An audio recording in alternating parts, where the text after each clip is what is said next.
রায়গঞ্জে বৃদ্ধার গলার সোনার চেন ছিনতাই, আতঙ্কে এলাকাবাসী। রায়গঞ্জের কমলাবাড়ি অঞ্চলের চণ্ডীতলায় এক বৃদ্ধার গলার সোনার চেন ছিনতাইয়ের ঘটনাকে কেন্দ্র করে ব্যাপক চাঞ্চল্যের সৃষ্টি হয়েছে। ছিনতাই হওয়া সোনার চেনটির মূল্য লক্ষাধিক টাকারও বেশি বলে জানা গেছে। ঘটনাকে ঘিরে এলাকায় আতঙ্কের পরিবেশ তৈরি হয়েছে।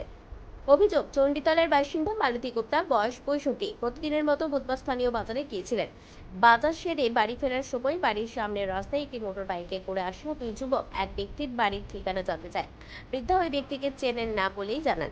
তখন পেছন দিক থেকে আচমকায় বাইকে বসে থাকা যুবকদের একজন তার গলায় থাকা সোনার চেন টান মেরে ছিনিয়ে নিয়ে দ্রুত এলাকা ছেড়ে পালিয়ে যায়। ঘটনার পরই পরিবারের পক্ষ থেকে কর্ণজোড়া পুলিশ ফাঁড়িতে লিখিত অভিযোগ দায়ের করা হয়। খবর পেয়ে ঘটনাস্থলে পৌঁছায় কর্ণজোড়া ফাঁড়ির পুলিশ। ইতিমধ্যেই ঘটনা তদন্ত শুরু করেছে পুলিশ। এই ঘটনায় ক্ষোভ প্রকাশ করছে স্থানীয় বাসিন্দারা। এলাকাবাসী নকুল সরকার বলেন, এই ধরনের ঘটনা অত্যন্ত নিন্দনীয়। দিনের আলোয় একজন বৃদ্ধার সঙ্গে এমন ঘটনা খুবই উদ্বেগজনক। আমরা চাই প্রশাসন দ্রুত দোষীদের গ্রেপ্তার করুক। পাশাপাশি তিনি বর্তমান প্রজন্মের একাংশের মধ্যে নেশার প্রবণতা বাড়ছে বলে উদ্বেগ প্রকাশ করেন। প্রশাসনের কাছে নেশা বিরোধী কড়া পদক্ষেপ নেওয়ার আবেদনও জানান তিনি। রাহুল গুপ্তা। কি হয়েছে? ওই আমার মা চণ্ডীতলা বাজার থেকে বাজার করে আসতেছিল, পিছন থেকে এখানে মানে ভিডিওতে যা বোঝা গেল হয়তো ওখান থেকে টার্গেট করে আসতেছিল। এসে এখান থেকে গাড়ি ঘুমায়, কারো হয়তো বাড়ির নাম জিজ্ঞেস করলো, মা বলো জানি না, এই যে এখান থেকে গলায় হাত দিয়ে চেনটা নিয়ে বের হয়ে গেল। সেটা কটার দিকে? মোটামুটি 11টা 20 আশেপাশে হবে। মানে আজকে দিনের বেলা? হ্যাঁ, দিনের বেলা। তো চিন্তাবাদ কেন কি আপনার এই আমাদের পাড়ার মধ্যে কয়েকটা বাড়ি আছে, ক্যামেরা আছে, তাতেও যদি লোক ঢুকে যায়, তাও আবার দিনের বেলা, বাচ্চা কাচ্চা থাকতেছে, এটা তো একটা সমস্যার ব্যাপার। চণ্ডীতলা একটা জনবসিত এলাকা, এই জায়গায় এই ধরনের ঘটনা কিভাবে দেখছেন বিষয়টা? বিষয়টা ভয়ের ব্যাপার। দিনের বেলা যদি এরকম হয় তাহলে রাত্রেবেলা মানুষ কী হবে? দিনদারি গলা থেকে যদি হাত দিয়েছেন তুলে নিয়ে যায়, তাহলে রাত্রেবেলা মানুষ কীভাবে বের হবে? এই বিষয়ে থানায় জানিয়েছেন? হ্যাঁ, থানায় আমরা জিটি দিছি। ওরা বলছে ভিডিওটা বের করুক, বের করে আবার ভালো করে দেখবে ওরা।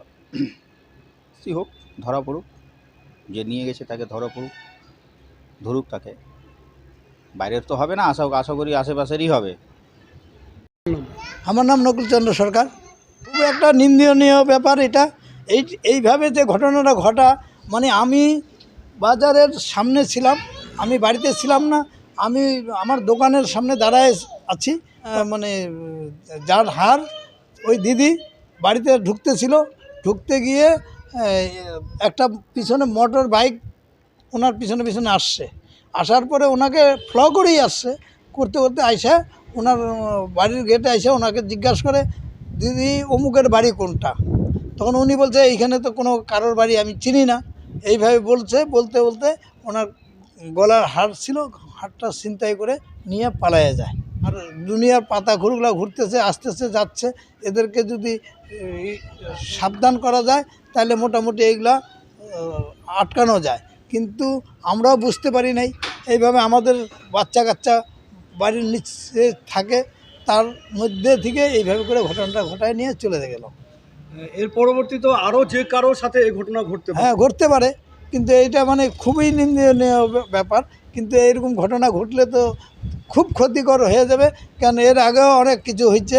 এর আগে এই গলিতে আইসা অনেক কিছু ঘটনা ঘটছে। এই ঘটনাটা তার মধ্যে এটা বাইপাস কোনো রাস্তা নেই, এই একটাই রাস্তা, এই বাড়ি কটার জন্যই রাস্তা, কিন্তু সেই জায়গার মধ্যে এরকম ঘটনা ঘটে গেল। এটা কিন্তু খুব খারাপ ঘটনা। কতটা আতঙ্কিত রয়েছে না সবাই আতঙ্কিত, মানে কঠিন আতঙ্কিত। এখন বাড়ি থেকে বাচ্চা কাচ্চা বেরোতেও ভয় পাচ্ছে, বা আমরা বড় লোকরাও রাস্তায় দাঁড়ায় একটা কিছু করব, কে কখন আইসা এই পাতা খড়গুলা কী ঘটনা ঘটায়। এটা তো একটা সোনার হারের উপর দিয়ে গেল, তারপরে কারো লোকের উপর দিয়ে যাবে না, এমন কোনো ভুল নাই। রক্তের সমস্যা কি অবহেলা করছেন? অ্যানিমিয়া, ইনফেকশন থেকে শুরু করে ব্লাড ক্যান্সার, সময় মতো সঠিক ডায়াগনোসিস অত্যন্ত জরুরি। অ্যানিমিয়া ও ডেফিসিয়েন্সি প্রোফাইল টেস্ট, ব্লিডিং ও clotting test, advanced haematology test, cancer marker test, আধুনিক ডায়াগনস্টিকের মাধ্যমে রক্তের প্রতিটি সমস্যার নির্ভুল শনাক্তকরণ নিশ্চিত করা হয়। জীবনরেখা হাসপাতালে এখন রয়েছে সম্পূর্ণ হেমাটোলজি টেস্ট সুবিধা। আজই পরীক্ষা করুন, সুস্থ থাকুন।